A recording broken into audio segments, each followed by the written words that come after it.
Assalamualaikum warahmatullahi wabarakatuh. Halo adik-adik semuanya, apa kabar? Insya Allah baik semua ya.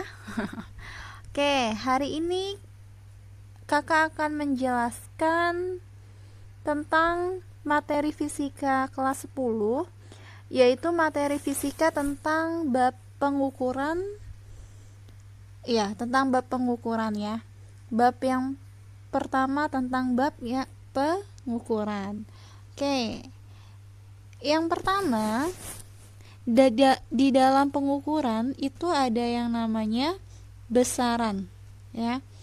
Sedangkan besaran itu dibedakan ada dua macam, yaitu besaran pokok dan besaran turunan. Apa sih bedanya besaran pokok dan besaran turunan?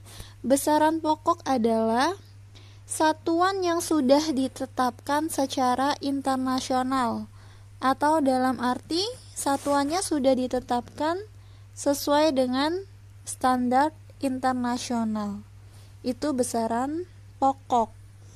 Dan besaran pokok itu cuma ada 7 ya. Besaran pokok cuma ada 7, yaitu panjang, massa, waktu, kuat arus listrik, suhu, ini intensitas cahaya, dan jumlah zat. Untuk satuan setiap besaran pokok akan dibahas di materi selanjutnya. Kita bahas tentang besaran pokok dan besaran turunan dulu. Di sini kalian harus hafal ada 7 besaran pokok ya. Oke. Lalu yang kedua ada yang namanya besaran turunan. Besaran turunan namanya juga turunan ya, berarti didapatkan dari turunannya besaran pokok. Gimana kok bisa diturunkan? Jadi kalau misalnya besaran pokok itu cuma punya satu satuan, misalnya ya panjang itu satuannya meter, dah cuma punya satu satuan. Tapi kalau misalnya besaran turunan, dia biasanya karena didapat dari turunannya besaran pokok, dia satuannya biasanya banyak ya, nggak cuma hanya satu satu satuan, nggak cuma hanya meter saja, tapi dia lebih banyak. Contohnya misalnya luas ini satuannya adalah meter persegi ya. Nanti dijelaskan di bab selanjutnya. Volume satuannya meter kubik. Meter persegi dan meter kubik ini maksudnya kan meternya ada banyak ya. Kalau meter persegi berarti meternya ada 2. Kalau meter kubik berarti meternya ada 3. Meter kali meter kali meter gitu. Oke. Lanjut, untuk besaran turunan dibagi menjadi 2, besaran vektor dan besaran skalar ya. Besaran vektor itu mempunyai nilai dan arah. Jadi biasanya di dalam soal, kalau misalnya di dalam soalnya ada Andi pergi ke arah utara sejauh 2 meter, lalu ke arah selatan sejauh 3 meter. Itu dia punya arah. Nah, karena dia punya arah, itu disebut besaran vektor. Jadi yang biasanya merupakan besaran vektor itu adalah kecepatan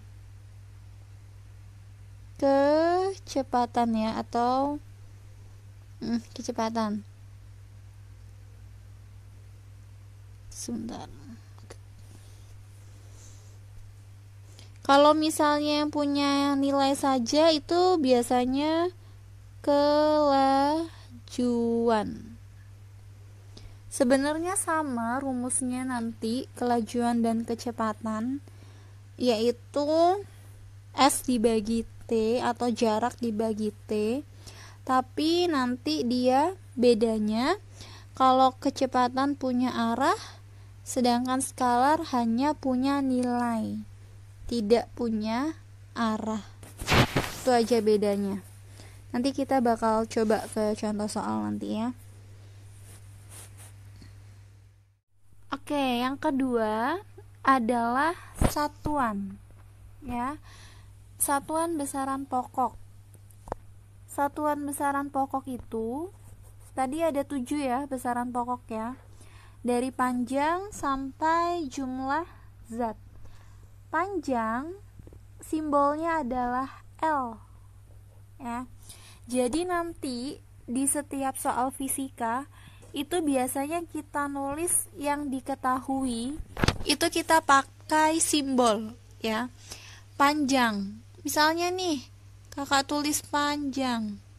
Kalau panjang kan terlalu lama ya ditulisnya. Tapi biasanya kita nulisnya bukan menggunakan kata panjang, melainkan menggunakan simbol L. Dan satuannya panjang dalam MKS itu meter. Sedangkan dalam CGS itu sentimeter. Jadi panjang satuannya meter dan sentimeter. Massa simbolnya M ya. Dan satuannya kilogram dan gram. Ini standarnya. Waktu simbolnya T. Satuannya second. Second ini adalah detik ya. Detik. Kuat arus listrik simbolnya I, satuannya ampere, suhu Kelvin ya. Walaupun suhu itu ada satuan Celcius, Fahrenheit, tapi standar internasionalnya suhu itu memakai atau menggunakan satuan Kelvin. Intensitas cahaya simbolnya J, satuannya kandela atau CD. Dan jumlah zat itu satuannya mol. Ini nanti biasanya setiap satu besaran pokok ada rumusnya. Tapi itu nanti ya.